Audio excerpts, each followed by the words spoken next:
Welcome to Tony Martignetti Nonprofit Radio coverage of the Nonprofit Technology Conference 2015. We're hosted by NTEN, the Nonprofit Technology Network, in Austin, Texas at the Convention Center. My guest is Michelle Chaplin. She is Senior Manager for Online Fundraising at PBS, and her workshop topic is how to choose the right database for your organization. Michelle, welcome to the show. Thank you. Great to be here. It's a pleasure to have you. Thank you for taking time on a busy conference day. Let's start with a threshold question.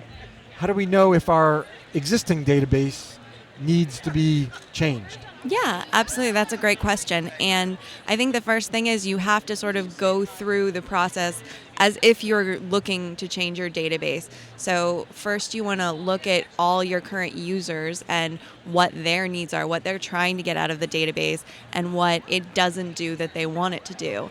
And then you need to bring all of those questions to your current vendor and ask them, like, is this something the database really can't do? Or is this an add-on feature that we can pay for? Or is this, a customization that we can get? Or do we actually have access to this all along and we just didn't realize it? And then you want to weigh like the costs of adding those features to your current database to the cost of switching and implementing a brand new database, which is substantial when you take in implementation costs, training costs, and just the time it's going to take for your staff to learn a new system. How do we filter out, when we're asking these questions in our organization, between people just complaining about the database and really having a genuine need that isn't being fulfilled? Because lots of people have complaints. Absolutely. How do we filter out the mere complaints and sort them out from what is a real need? Right. And I think it's really helpful to build a requirements document, which is just a fancy technical word for a need to have list and a nice to have list. So you take all of the various rants and complaints and things they want the database to have, and you divide it into things that are real deal breakers, like your database is not going to work, your users are not going to get what they want without these things. And then the nice to have things, which might help you increase adoption, it might make a few people happier, but it's not going to make or break your database, and that's going to help you kind of narrow down your options. Okay, so people will become more rational if we ask them to categorize between needs and desires? Exactly. Okay, we're trying to insert some rationality into this whole process, right? And be a lot more strategic and sophisticated. Okay, so then if we have our requirements document, most vendors are going to be willing to review this with us? Yeah, and generally when you ask a vendor to present their database or their system to you, they probably have like a put together PowerPoint presentation, and I would say just send them your requirements, ask them point blank, like, does your system meet all of these requirements? If not, then they don't need to waste their time presenting, or your time, giving you this presentation. And when they present to you, ask them to just open up an example of their database and go through the steps that your users will go through, so you can see what your user experience is rather than just getting kind of their standard sales pitch. Okay. And that'll save you both a lot of time. Okay. Let's take a step backward. When you're talking to your existing provider, how do you sort of position it so that they don't feel like they're being threatened, or not threatened, but so that they don't just become defensive and, but you didn't identify that as a need years ago, or we didn't understand that was a requirement of yours. You're trying to cut through that stuff and just, can we get our needs met? Right.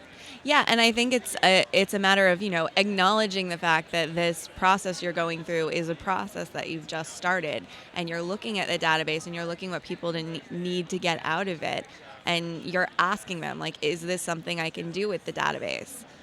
Because this is a new need that has come up, or this is a new requirement that we've identified that's going to be necessary in the future. And most vendors will work very hard, and if at all possible, to keep your business, they're going to recognize why you're asking. Exactly. They're going to understand. And if they can't do it, then it's sort of it's self-explanatory why you need to move on. And I think they understand that. Like, most vendors aren't going to throw a fit over, you making a reasonable, logical choice that this isn't the right fit for you. Okay. So let's jump back to talking to new potential vendors. Are you a fan of RFPs for this process, or some people are, and some people think they're overblown and don't really accomplish very much? I'm a fan of a super simple RFP. Okay. And what I do is my request for proposal are, here are my requirements. This is my requirements document, the list of need to have, nice to have stuff. And if your database can do all of my need to have and some of my nice to have, then I want to hear from you. Okay, just like you said before. Exactly. That's a pretty simple RFP. Yes. Compared to many that we've all seen. Exactly, Okay. yeah. All right. Because most vendors, they already have their standard product. They're not going to take the time to, answer a custom RFP for every single client. Right. Okay. That's the other side of one of the other disadvantages is you're going to not hear from a lot of potential vendors who just won't spend the time answering a lengthy RFP. Exactly. Yeah. Okay. All right. So what's our next step? Well, how do we proceed in this process? Yeah, so once you kind of have your short list of vendors and you've seen their presentation, then you really want to dig in and evaluate those, top 3 or 4 vendors to really ascertain whether or not they meet your needs, and if they all meet your needs, like what nice to have requirements do they also meet. That'll help you further narrow your list down. For this part, I recommend actually doing trials of everything. And if a vendor won't let you try out their product and go in and mess around, I would be a little bit wary of that, because then you're buying, you're buying a car without giving it a test drive. Yeah. So what do? Migrate just a part of your database into into each platform that you want to test? Yeah, or you can just create some sample data, or a lot of databases, if you're doing their trial portion, they even would come with sample data, so you can just play around with the way it exists and just go through a few of your processes. There doesn't have to be, huge reports generated or anything useful. It's just you need to be able to see if your users are going to be able to get what they need to get out of it. All right. Yeah, please. Go ahead. More? So then after that, you can just sort of rate the different options based on your criteria. Yeah. So your needs to have, obviously, if they don't meet any of the needs to have, that's a deal breaker. You can stop right there, throw them out, and take them off your list. And they wasted your time because you asked them that originally. Exactly. Okay. All right. So they more points they lose. Right. For squandering time. All right.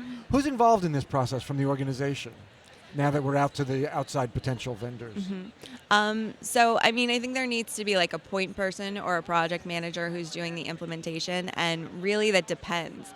If it's a small organization, it could be just somebody with the title of project manager or executive assistant, or it might be the CEO doing all of this by themselves. And then in bigger organizations, they probably have a database implementation manager or an administrator who's in charge of all the databases, who can kind of oversee. So it depends on the size of the organization, but really one person should take ownership of it, and then they can liaise and manage all the relationships with the key decision makers, like the CFO, the CEO, who are actually, signing the checks, and then all of the different types of users, the power users who are going in and stretching the database to its limits every day, the people who may be volunteers using it every so often, and then all of the managers and other people at the organizations who may not ever use the database but need information from it. So your finance officers might need financial reports out of your database, but they don't actually go in and generate the reports. Yeah. So you need to talk to them too. Do you think the board has a role here, or not really? I think it really depends on the board and the scope of the project that you're working on. So if it's a large, if it's your a financial management database, and the board, is looking at the finances every quarter, hopefully, and is generating the reports, then I think including them in, what they want to see in terms of those reports, and making sure that the database meets their needs in that respect. And then on the other hand, if they're key decision makers in terms of this could be a very large purchase, and they're key decision makers in terms of purchase decisions, then you need to be able to show them like this is the best option for our organization and why, and having that documentation of like these are our need to have, nice to have criteria and how every single option rates, then you'll get sort of like a clear picture of this is the winner, and it's something that's easy for them to digest and easy for you to sell to them. Yes, and in large part because you're showing that you've done your due diligence when you can document the process that you've been through. Exactly. Okay. Thank you for that little digression. We were at the stage where we're testing. We've got sample data. Yep. And we're testing a few alternatives. Exactly, and then it's just about going down your requirements document and checking off like every process you go through, everything that it can do, all the little nice to have stuff that your users may want but it's not necessary, and grading those and using those to just rate your different options. And again, that's going to give you a clear winner. In fact, there's a really cool Excel spreadsheet which allows you to do like weighting of your different options and your different criteria, and it gives you a numerical score for each of the vendors. So you can say whoever has the highest score wins. And right, has the advantage of weighting, so everything is not equal. Exactly. Because in reality, it's not. All right. What's our next step now? We've selected one, I presume. Are we at that stage where we've chosen one? You've chosen one. You've hopefully chosen wisely, and everyone's on board because you can demonstrate that you did your homework. Yes. And then it's time to make a plan. Like this isn't the end, really. It's the beginning. Yeah. What goes in our plan? This is the transition plan. Exactly. Okay. The implementation plan. Okay. And I like to start with kind of the end date. So when we want all the users to be able to log on to the database and use it, that's the kind of what I start with, and then I work backwards from that until I get to today. So maybe 3 to 4 weeks before the end date will be like the soft launch where our power users can go in and play with stuff and look at it, and maybe like a month or two before we'll do the data migration. And you just map it out and going backwards until you have today where it's like mapped everything you have to do right now. Okay. Let's spend a little time on migration, because that can be very, very messy. Yes. We should expect a lot of support from the new vendor in migrating data. So that's going to be something that you have to consider in your requirements document, is how much support do you need to migrate your data? Do you have a lot of in-house expertise, or are you going to need full support? And is this new database something that your IT team or your in-house database experts can figure out and migrate your data into, or is it a proprietary software that the vendor has to do themselves? So that's definitely something you want to consider while you're looking at different vendors, what your need is in that respect. Another option would be hiring a third party or an external consultant to come and look at your current data, clean up your database, and migrate it over for you. Yeah, this could be an opportunity to clean up your data. Exactly. Okay. Maybe you can include cleanup in the migration support that you get from the new vendor. Absolutely. Maybe we can build that in. Yeah. I mean, just like every time you move your house, you kind of clean out your closet. Yeah. Every time you migrate your data, you want to think about cleaning it up. We need to be very specific, I would think, about what's going to be included in the implementation plan, that it be in the contract with the new vendor. Yes, absolutely. And most vendors will build that in. Usually it's in like a number of hours that they'll offer in certain packages to work on data migration, on training, on support. And they're all, most vendors will negotiate that with you depending on your organization's needs. Okay. What's our next step now? We're past the timeline. Where are we now? Well, hopefully you do everything on time, right? If your implementation falls never on happens. schedule, That never of course happens. it doesn't, Yeah. but it's an aspiration. Exactly. A lofty goal. We're talking in hypotheticals, Yes, so right. we can dream.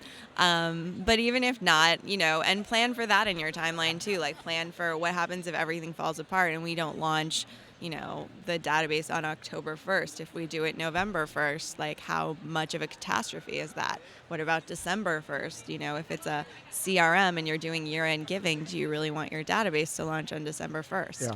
So, planning for contingencies like that. But once you've gone through the timeline, once you've migrated your data over, you've gotten your staff trained on it, your users are doing it, you're getting good user adoption, and really including them in the entire process, asking them what they want is going to be a big help to you in getting user adoption. Then, it's about just maintaining your database and keeping the support going and keeping your users engaged and using it and making sure it's still doing what you're doing. Is there much of a difference, and you're free to tell me that it's obvious either way, whether the new vendor trains just the power users, like train the trainers, or whether they should be training all the users? Mm-hmm. Does that matter? I think and then the trainers would train the lower level users. Right. Your internal trainers. I think there's something to be said with training the trainers. You just want to make sure that you have enough to support your kind of lower level users so they can all get training quickly.